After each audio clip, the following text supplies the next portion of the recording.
Every sport has its legends, but football has its ghosts. Characters so bizarre, their stories sound like playground myths. Today, we're counting down 5 real footballers who defied the odds, biologically, physically, against every rule of how this game is supposed to be played. Starting with number 5. Number 5, Garrincha, the defiant geometry. This Brazilian icon is widely regarded as the greatest dribbler who ever lived, and biologically, he shouldn't have been able to walk properly, let alone dribble. Garrincha was born with a twisted spine, a right leg turned inward, and a left leg 6 centimeters shorter that curved sharply outward. Doctors told his family he'd never play football competitively. Instead, defenders found him impossible to read. His stride was so asymmetrical that nobody could predict which way he'd cut.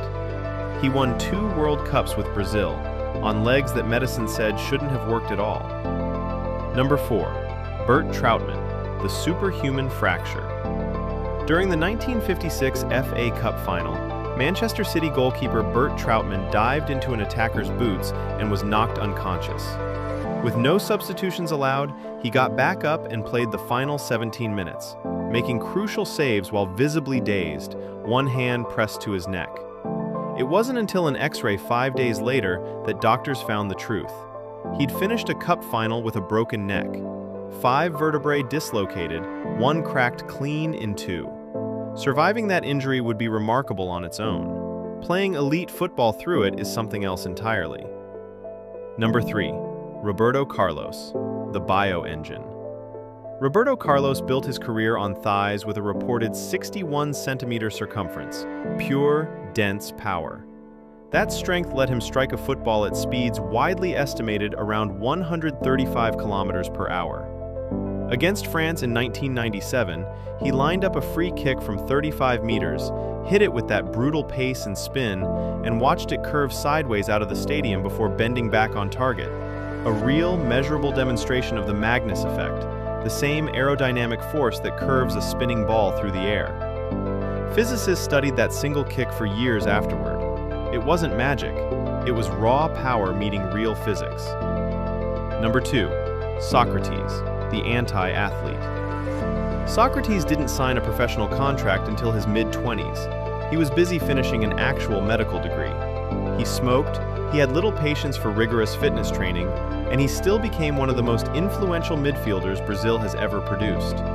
His medical mind gave him an unusually clinical read on space and movement, and he popularized the back heel pass as the fastest way to bypass a defender without wasting a single motion turning his body. He won games with his brain in a sport obsessed with the body. Number 1, Héctor Castro, the one-armed champion. And here's our number 1, Héctor Castro, forever known in football folklore as El Divino Manco, the divine one-armed. At 13 years old, an accident with an electric saw cost Castro his right forearm. In the 1920s, that kind of injury was widely seen as the end of any athletic future. Castro refused to accept it. He built a powerful physical style as a central forward, learning to use the stump of his missing arm to hold off defenders and win the ball in punishing aerial duels. It all came down to the 1930 World Cup final, the very first one ever played.